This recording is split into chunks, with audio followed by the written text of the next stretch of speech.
الذي يصلي عليكم وملائكته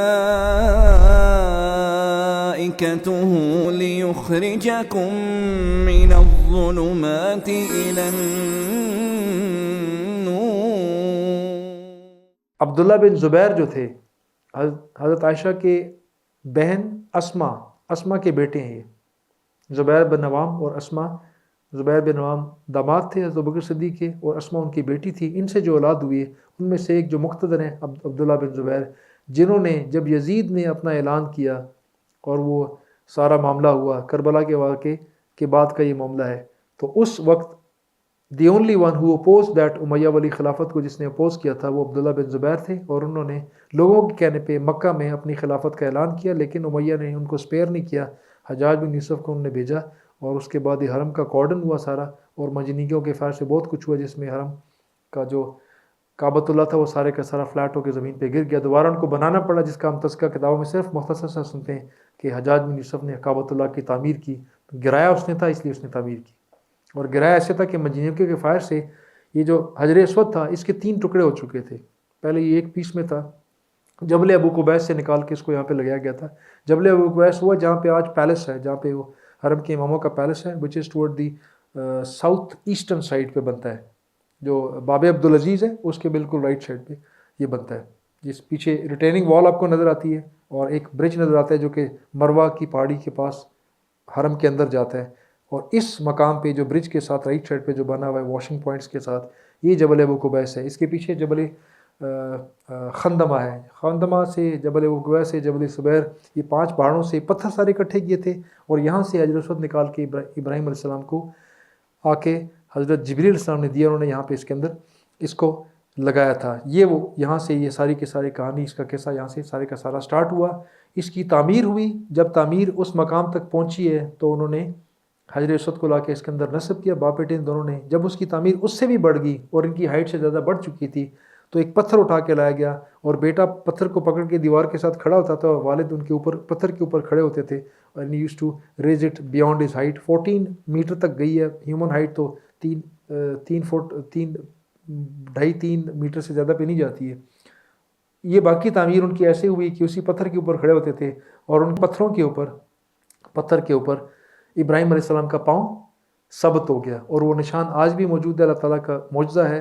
آج بھی آپ دیکھیں تو بالکل ایگزیکٹلی جیسے کیچڑ میں گیلے کیچڑ کو اگر آپ اکٹھا کریں اس کے اوپر پاؤں رکھیں بالکل ایگزیکٹ فٹ پرنٹ بنتا ہے، ویسے فٹ پرنٹ بنتا ہوا ہے.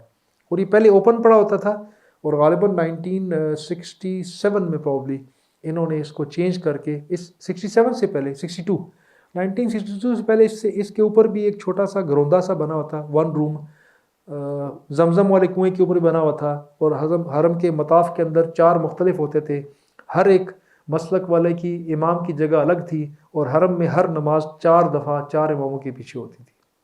ایک حنفی پڑھتے تھے، پھر اس کے بعد مالکی پڑھتے تھے، پھر حنبلی پڑھتے تھے، پھر جعفریہ والے اپنی الگ پڑھتے تھے. یہ بعد میں آل سعود نے جو چیزوں کو منظم کیا ان میں سے ایک بڑا کارنامہ یہ بھی تھا کہ انہوں نے حرم کی 5 نمازوں کو صرف 5 کر دی. پہلے 5 4 20 نمازیں ہوا کرتی تھی، ہر ایک اپنے ٹائم پہ اپنے طریقے سے پڑھتا تھا. تو انہوں نے ختم کیا، گراؤنڈے سارے کے سارے گرائے گئے. اس کے بعد یہ سونے والا، اس کی آؤٹر لیئر اس کی سونے کی ہے، باقی اندر اس کے نارمل میرے خیال کاپر کی بلڈنگ سی بنی ہوئی ہے، نشان بنا جس کے اندر مقام ابراہیم کو نصب کیا گیا. قرآن کے اندر مقام ابراہیم کی جو عظمت ہے اس کو بیان کیا گیا. نبی صلی اللہ علیہ وسلم کو آرڈر دیا گیا وَاتَّخَذَ مقام ابراہیم مصلی، اور مقام ابراہیم کے مقام کو اپنی نماز کی جگہ پکڑو. اور نبی صلی اللہ علیہ وسلم نے اس کو کس طریقے سے اس کو فالو کیا کہ عمرے کا حصہ ہے یہ. جب بھی آپ طواف سے فارغ ہوتے ہیں تو سب سے پہلے کیا کرتے ہیں، حجر اسود سے سٹارٹ ہوتے ہیں، حجر اسود پہ آ کے جگہ ختم ہوتا ہے، اور اس کے بعد مقام ابراہیم کے پیچھے جہاں آپ کو جگہ مل جائے وہاں پہ آپ 2 رکعت نفل پڑھتے ہیں. وہ اس آیت کی تقلید میں اللہ تعالیٰ کے حکم کے مطابق نبی اکرم صلی اللہ علیہ وسلم نے ادا کیا. یہ ہے مقام ابراہیم جو کہ ابراہیم علیہ السلام کے پاؤں کے نشان جس کے اوپر ثبت ہیں. یہ تعمیر انہوں نے مکمل کی، اور اس کے بعد اس کو اسی طریقے سے چھوڑ دیا، اور وہاں پہ اس کے بعد جو طواف چلتا رہا اور جو حاجیوں کا آنا سلسلہ چلتا رہا وہ نبی صلی اللہ علیہ وسلم کی حیات تک چلتا رہے. ابراہیم علیہ السلام نے خود غالباً سینکڑوں کے حساب سے انہوں نے حج کیے تھے، اور صالح علیہ السلام کے باقیوں کی بھی ایسی بیان ہوتے ہیں کہ حج اسی طریقے سے یہاں پہ ہوتے رہے. اور نبی صلی اللہ علیہ وسلم کی حدیث میں سے ایک روایت سے ہمیں یہ بھی پتہ لگتا ہے کہ یہ جو مقام ہے، جو یہ سین ہے مطاف طواف کی جگہ، یہ جو سین کی جگہ ہے، اس میں 360 سے زیادہ انبیاء کی قبریں ہیں. It's a very sacred place ہے، نیچے سارا جس کے اوپر لوگ طواف کر رہے ہیں، یہ انبیاء کی قبروں سے بھرا پڑا ہوا ہے۔ اس کے ساتھ یہ زمزم کا کنواں ہے جو اس زمانے میں بنا تھا، اس کا میں آپ کو بتا چکا ہوں کہ 5 اس کے مختلف آؤٹ لیٹ سے بنے ہوئے ہیں، جن میں سے بھی ایک رہ گیا ہے اور باقی چیزوں کو انڈر گراؤنڈ پائپنگ کے ذریعے ختم کر دیا گیا۔ اور یہ جو زمزم کا کنواں تھا یہ اس زمانے سے جب سٹارٹ ہوا، ابراہیم علیہ السلام کے بیٹے اسماعیل علیہ السلام کے پاؤں کے رگڑنے والا یا پاؤں اس ٹائم پڑا تھا اور جبریل علیہ السلام آئے، سارے واقعات آپ سن چکے ہیں۔ وہاں سے جب یہ سٹارٹ ہوا تو یہ درمیان میں جب بنی جرہم جس خاندان سے اسماعیل علیہ السلام نے نکاح کیا تھا، جب وہ لوگ زیادہ بدماشیوں پہ اتر آئے، پہلے وہ ٹھیک تھے، بعد میں پھر انہوں نے بدماشیاں سٹارٹ کر دی، and they started fighting with this all Ismail.